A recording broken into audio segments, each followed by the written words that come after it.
आपने बचपन में अपने स्पर्श से सोना बनाने वाले राजा की कहानी सुनी है।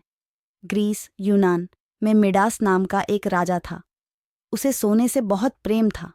उसके पास बहुत सारा सोना था और जितना सोना वह जमा करता जाता था, उतना ही ज्यादा सोना पाने का उसका लालच बढ़ता जाता था।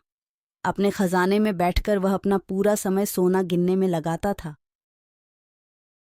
एक दिन जब वह सोना गिनने में व्यस्त था, तब भगवान प्रकट हुए और मिडास से बोले कि वह उसकी कोई मनोकामना पूरी कर सकते हैं।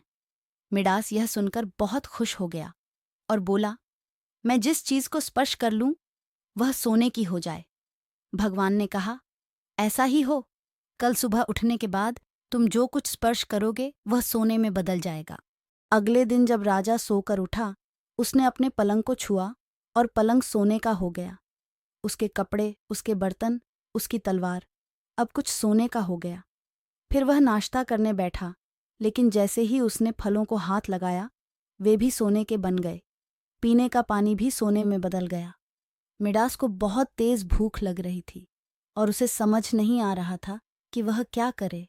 अपने इतने में ही उसकी बेटी भागती हुई उसके पास आई और उसे परेशान देखकर उसके से लग गई। मिडास को छूते ही वह भी सोने के बुत में तब्दील हो गई। अब मिडास दहाड़े मारकर रोने लगा। उसे अपनी बेवकूफ़ी पर बहुत पछतावा हुआ। उसे यह समझ आ गया था कि सोना संसार की सबसे अच्छी चीज नहीं है।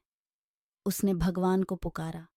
भगवान ने फिर प्रकट होकर पूछा, मिडास, क्या तुम इतना सारा सोना पाकर खुश हो? मिडास ने कहा, नहीं, मैं संसार का सबसे दुखी मनुष्य हूं। मुझे माफ कर दो। मेरा सब कुछ ले लो, लेकिन मेरी बेटी को पहले जैसा बना दो। मैं उसे ही सबसे ज्यादा प्यार करता हूं, सोने को नहीं। भगवान ने उसकी बात सुनकर कहा, ठीक है मिडास, तुम समझ गए हो कि सोना संसार की सबसे कीमती वस्तु नहीं है। ऐसा कहकर भगवान ने अपने वरदान को उल्टा कर दिया।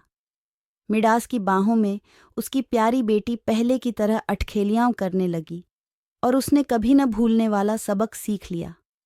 कहानी से सीख, जरूरत से ज्यादा लालच किसी के लिए भी ठीक नहीं होती और ज्यादा पाने की इच्छा में हम ये भी नहीं सोचते कि हमारे लिए क्या सही है।